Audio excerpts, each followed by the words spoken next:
मोअज़्ज़ज़ अज़ीज़ सामीन सामियात अस्सलाम वालेकुम रहमतुल्लाहि व बरकातहू। आज हम सूरह तकासुर पढ़ने वाले हैं, जिसके पीछे सूरह कौन सी थी, सूरह अल-कारिया गुजर चुकी है। यानी कि सूरह अल-कारिया और ये दोनों ये अपने मज़मून के लिहाज से जोड़ा सूरतें हैं। उसमें आखिरत में काम आने वाली वो नेकियां जो दुनिया में हम करेंगे तो काम आएंगी। यानी करोगे अच्छे नेक अमल तो दुनिया से ले जाओगे, घर भी अच्छा पाओगे और बैठ के सुख से खाओगे। ऐसी दौलत छोड़ के तुम जो खाली हाथ हो जाओगे, कुछ बात नहीं बन आने की, वहाँ घबराओगे और पछताओगे। तो यानी यहाँ जो तुम फसल बोओगे तो वहाँ जाके काटोगे, उसका फ़ायदा हासिल होगा।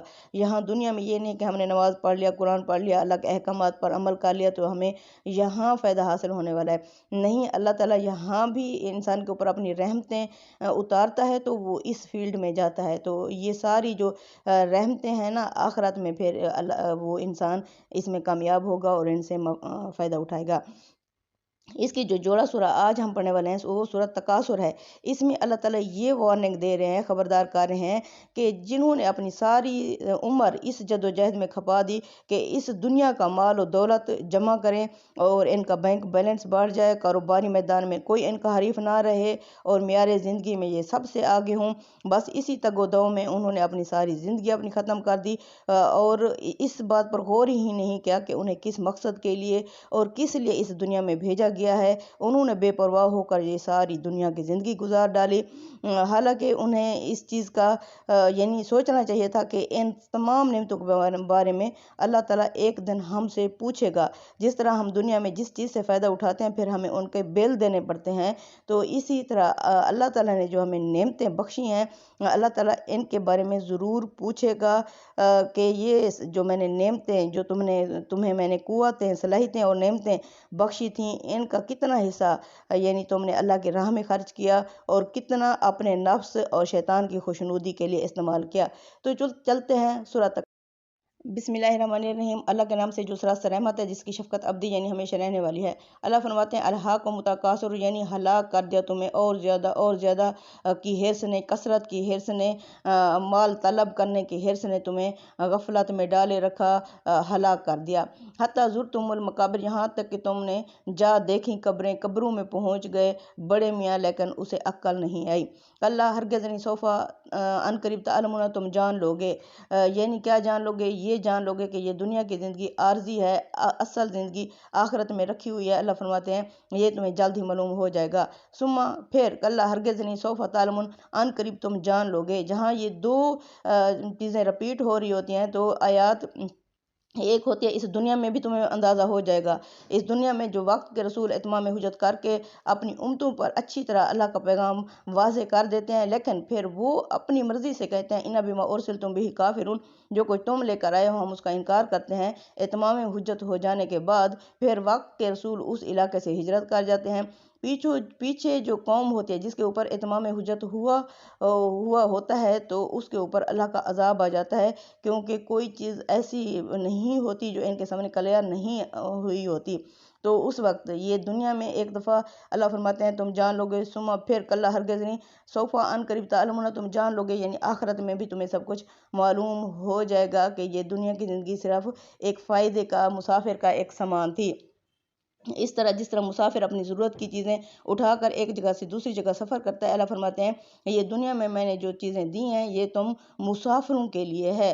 अल्लाह फरमाते हैं अभी तुम्हें नहीं मालूम, तुम्हें मालूम हो जाएगा कि ये दुनिया की ज़िंदगी सिर्फ थोड़ा सा फ़ायदा था और हम सब इस दुनिया में एक मुसाफिरों की तरह हैं। अल्लाह ताला ने जिस तरह हम सफ़र करते हैं तो सफ़र में तमाम ज़रूरी चीज़ें उठाते हैं जो हमारे काम आनी होती हैं, हर चीज़ को हम अपने पीठ पर नहीं लाद देते। इस तरह अल्लाह फरमाते हैं ये दुनिया में जो मैंने तुम्हारे लिए सूरज, चाँद, सितारे, हवा, ये सारी चीज़ें बनाई हैं, ये क्या है? मता अल्लिल मुक़विन फसब्बिह बिस्मि रब्बिकल अज़ीम।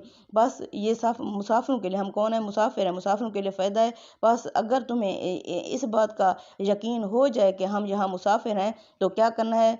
तस्बीह करनी है अल्लाह की। तो अल्लाह फरमाते हैं कल्ला हरगिज़ नहीं, लौ काश तअलमुना इल्मल यकीन, काश कि तुम यकीन का इल्म जान लेते।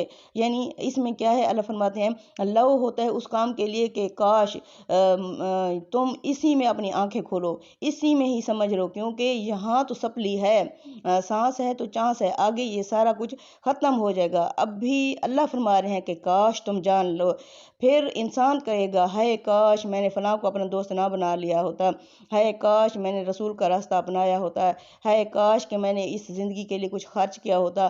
پھر انسان کو یہ کاش کھا جائے گا۔ یہاں اللہ فرماتے ہیں کہ کاش تم جان لو یقین کا علم، یعنی یہی تمہیں یقین ہو جائے کہ یہ دنیا کی زندگی کیا ہے، عارضی ہے، آخرت کی زندگی جو ہے وہ ہمیشہ رہنے والی ہے۔ اللہ تعالیٰ نے 100 نعمتیں بنا کے ایک نعمت دنیا میں بھیجی، 99 آخرت میں رکھ دی۔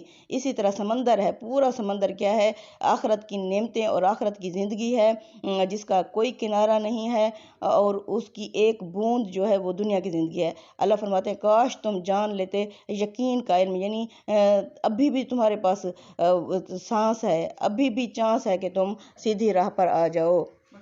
پھر جو اگلی آیت ہے اس میں اللہ فرماتے ہیں لا ترون الجحیم، یقیناً تم جہنم دیکھ کر رہو گے، یعنی ابھی تمہیں یقین نہیں آ رہا۔ وقت کا رسول جس نے آ کے تمہیں آگاہی دی ہے، متنبع کیا ہے، خبردار کیا ہے کہ آخرت کی زندگی ہے، اس میں یا تو انسان کامیاب ہوگا یا پھر ناکام ہوگا۔ کامیاب کے لیے ہمیشہ کی جنت اور ہمیشہ کی نعمتیں ہیں، ہمیشہ کی زندگی ہے، اور جہنمی کے لیے ہمیشہ کا جلنا ہے، نہ وہ جیے گا نہ مرے گا، وہ اس حالت میں رہے گا۔ اللہ فرماتے ہیں کاش یعنی لا ترون الجحیم، یقیناً تم جہنم دیکھ کر رہو گے، ثم پھر لا ترونها عین الیقین، پھر تم اسے دیکھو گے یقین کی آنکھ سے، یعنی ابھی تم اس چیز کو نہیں دیکھ سکتے، آنکھ یقینی آنکھ سے تم نہیں دیکھ سکتے، ابھی صرف تم اسے یعنی محسوس کر سکتے ہو۔ پھر کیا ہوگا آخرت میں، تم جب اسے یقین کی آنکھ سے دیکھو گے تو اس وقت تمہارے پاس پیچھے پلٹنے کا تمام راستے بند ہو چکے ہوں گے۔ اللہ فرماتے ہیں ثم لا تسألون یومئذ عن النعیم، پھر اس دن تم سے پوچھا جائے گا نعمتوں کے بارے میں، یعنی کس طرح جو اللہ تعالیٰ نے سب سے بڑی نعمتیں انسان کو دی ہیں، پھر اللہ ان کے بارے میں پوچھے گا، وہ کیسے، یعنی اللہ فرماتے ہیں ثم لا تسألون یومئذ عن النعیم ثم لا ترونها عین الیقین کے تحت، یعنی اگر تمہیں اس بات کا علم ہوتا کہ اس دن تم سے تمام نعمتوں کے بارے میں پوچھا جائے گا، پھر یہ اس پوچھنے سے مراد ظاہر ہے کہ وہ سزا ہے جو ان کی ناشکری اور ناقدری اور ان کے سوء استعمال کے نتیجے میں انہیں بھگتنی پڑے گی۔ اللہ تعالیٰ نے انسان کو جتنی قوتیں، صلاحیتیں عطا فرمائی ہیں اور جو وسائل اور ذرائع بھی بخشے ہیں، وہ سب نعیم یعنی نعمتوں میں آتے ہیں۔ ان کا فطری حق یہ ہے کہ ان کے لیے خدا کا شکر گزار بنا رہے انسان، اور ان کے مقرر کردہ اللہ تعالیٰ کے مقرر کردہ حدود کے اندر ان کاموں کو استعمال کرے۔ کوئی نعمت اگر ضائع کی گئی، وہ خالق کی پسند کے خلاف استعمال ہوئی، تو لازم ہے کہ اللہ تعالیٰ اسے اس بندے کو سزا دے۔ انسان کے کان، آنکھ، دل، دماغ، تمام جو اعضاء ہیں اور یہ سب نعمتیں ہیں، اور اس طرح اس کو جو ظاہری اور باطنی قوتیں اور صلاحیتیں اللہ تعالیٰ نے عطا فرمائی ہیں وہ بھی سب نعمتیں ہیں۔ تو اس دنیا کی زندگی کے جو اسباب اور وسائل اس کو عطا ہوئے ہیں وہ بھی اللہ تعالیٰ کی بخشی ہوئی تمام نعمتیں ہیں، یعنی ان تمام نعمتوں کا فطری حق، جیسا کہ اللہ تعالیٰ نے فرمایا، یہی ہے کہ انسان ان کو برتے اور اپنے رب کا شکر گزار رہے۔ فسبح باسم ربک العظیم، اس ناشکر گزاری کا واضح تقاضا یہ ہے کہ ان کے برتنے میں نہ خدا کے مقرر کیے حدود سے تجاوز کرے، اور نہ ہی ان میں سے کسی کے عشق میں اس طرح مبتلا ہو جائے، چاہے وہ دولت ہو، چاہے وہ کوئی بھی دنیا کی چیز ہو، کہ اسی کو اپنا معبود بنا بیٹھے اور اصل معبود، اصل خدا کو بھول جائے۔ جو لوگ اس طرح کے کسی تجاوز میں مبتلا ہوں گے وہ قیامت کے دن لازماً اس کی سزا بھگتیں گے۔ اب جو یہ صورت ہے اس میں یعنی انسان کو تکاثر اموال کے فتنے سے آگاہ فرمایا ہے، اس وجہ سے یہاں وہ خاص طور پر پیش نظر رہے کہ ہر صاحب مال سے یہ سوال ہوگا کہ اس نے اپنا مال کن راستوں سے حاصل کیا، کن کاموں میں صرف کیا جنہوں نے نہ اس کے حاصل کرنے میں حرام اور حلال کی تمیز کی، اور نہ اس کے صرف کرنے میں اصل مالک کی مرضی کو پیش نظر رکھا، بلکہ مال ہی کو انہوں نے اپنا معبود بنا لیا اور اس کے حاصل کرنے میں ساری زندگی کھپا دی۔ ان کو اس انجام سے سابقہ پیش آئے گا جو کہ اللہ تعالیٰ نے سورہ ہمزہ میں اچھی طرح کھول کے بیان کر دیا ہے۔ اللہ فرماتے ہیں ہلاکی ہے ہر اس باز عیب، یعنی اس اشارہ باز کے لیے، جو عیب جو کے لیے جس نے مال سمیٹا اور اس کو گن گن کے رکھا اور گمان کرتے رہا کہ اس کے مال نے اس کو زندہ اور جاوید کر دیا، ہرگز نہیں، وہ چور چور کر دینے والی میں پھینک دیا جائے گا۔ کیا سمجھے کہ چور چور کر دینے والی چیز کیا ہے؟ خدا کی بھڑکتی ہوئی آگ جو دلوں پر چڑھ جائے گی اور اس میں بند ہوں گے لمبے ستونوں میں جکڑے ہوئے۔ یعنی کیا ہے، اللہ فرماتے ہیں اسی دنیا میں سانس ہے تو چانس ہے، اپنے آپ کو ٹھیک کر لو، ورنہ اللہ جس طرح دانوں کو پیس دیا جاتا ہے اس چور چور کر دینے والی میں تم بھی چور ہو جاؤ گے۔ صادق اللہ العظیم۔ تقبل منا انک انت السمیع العلیم وتوب علینا انک انت التواب الرحیم وصلی اللہ تعالی علی خیر خلقہ محمد وعلی آلہ وصحبہ اجمعین برحمتک یا ارحم الراحمین، آمین یا رب العالمین۔